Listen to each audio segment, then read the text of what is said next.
The evening began like any other with the soft glow of the living room lamp illuminating the photographs on the mantel. Each frame told a story, a frozen moment in time that now felt distant and foreign. My name is Eleanor, and if you'd asked me a week ago, I would have told you that my life, while imperfect, was steady. But now, the ground beneath me feels unstable, as though I'm standing on a precipice, unsure of what lies ahead. It all began with a knock at the door. I wasn't expecting anyone, and the rhythmic tapping sent a shiver through me. Pulling my cardigan tight, I opened the door to see my son Alex standing there, his face pale and his eyes clouded with something I couldn't quite place. "Mom," he said, his voice barely audible, Can I come in?" I stepped aside, concern rising in my chest. Alex wasn't the type to show vulnerability easily. At 25, he was independent, strong-willed, and fiercely protective of me. It had been just the two of us since his father, Richard, had walked out nearly a decade ago, leaving behind more questions than answers. We sat in the kitchen, the hum of the refrigerator the only sound between us. I poured us each a cup of tea, but Alex didn't touch his. Instead, he stared into the steaming liquid, his hands clenched around the mug. "What's wrong?" I finally asked, unable to bear the silence any longer.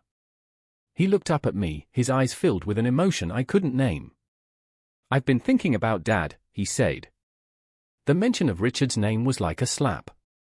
I hadn't heard it spoken aloud in years, and it brought with it a flood of memories I'd worked hard to bury. "What about him?" I asked cautiously. Alex hesitated, then said, "Do you ever regret staying with him for as long as you did?" His question caught me off guard. Regret was a word I'd avoided for so long, afraid that acknowledging it would unravel everything I'd fought to hold together. But now, faced with Alex's earnest gaze, I felt compelled to answer honestly. "I don't regret giving you a family," I said slowly, "but I do regret the years I spent convincing myself that things would get better when they never did." Alex nodded, his expression pained. "I always thought it was my fault," he admitted. "That if I'd been a better son, maybe he would have stayed." "No," I said firmly, reaching across the table to grasp his hand.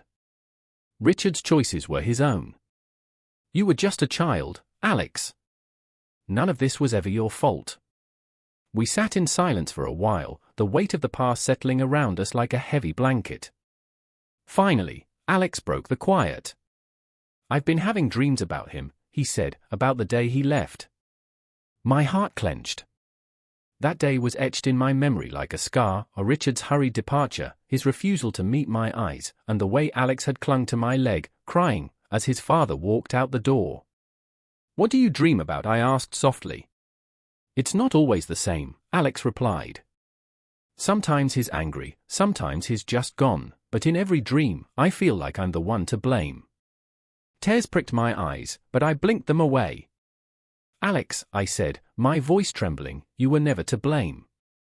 Your father made his choices, and they had nothing to do with you." That night, after Alex had gone to bed, I found myself unable to sleep. I paced the living room, the moonlight casting long shadows across the floor. My mind was racing, replaying our conversation over and over. For so long, I'd tried to shield Alex from the pain of Richard's abandonment, but now I realized that in doing so, I'd left him to carry that burden alone. The next morning, I resolved to talk to Alex again.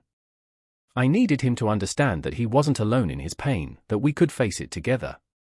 Over breakfast, I broached the subject cautiously. "Alex, I've been thinking about what you said last night," I began. He looked up from his plate, his expression guarded. "Yeah.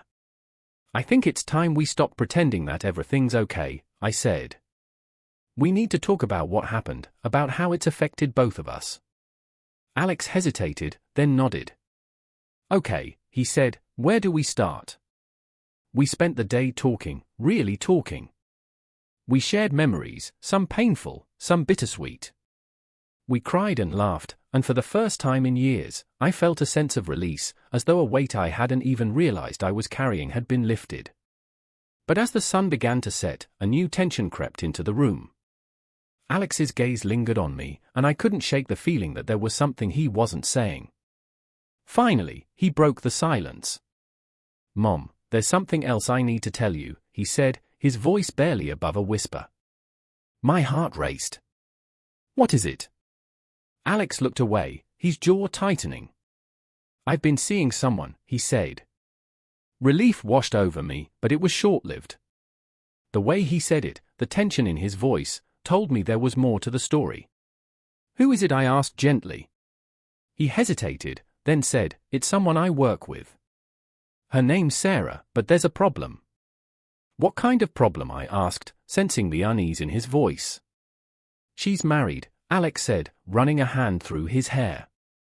The room seemed to tilt. I stared at Alex, struggling to process his words.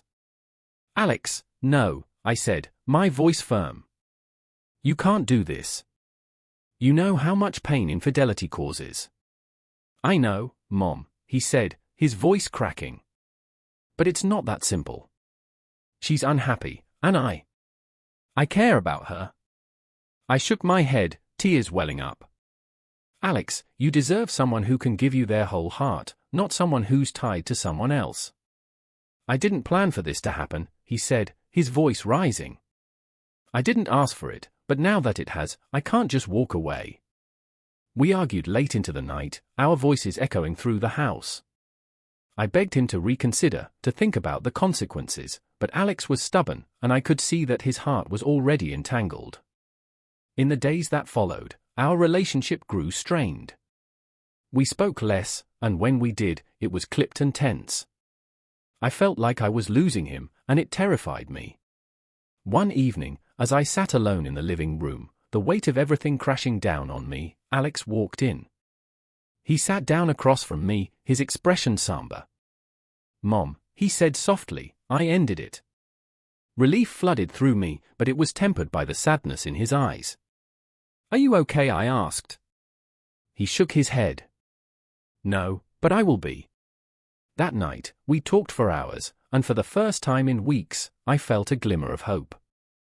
Alex was hurting, but he was strong, and I knew he would get through this. As I watched him sleep on the couch, his face peaceful for the first time in days, I realized how much he'd grown. He wasn't a boy anymore, he was a man, navigating the complexities of life the best he could. In the weeks that followed, Alex and I grew closer than ever. We faced our pain together, and in doing so, we found a new strength. Our bond was unshakable, forged through hardship and healing.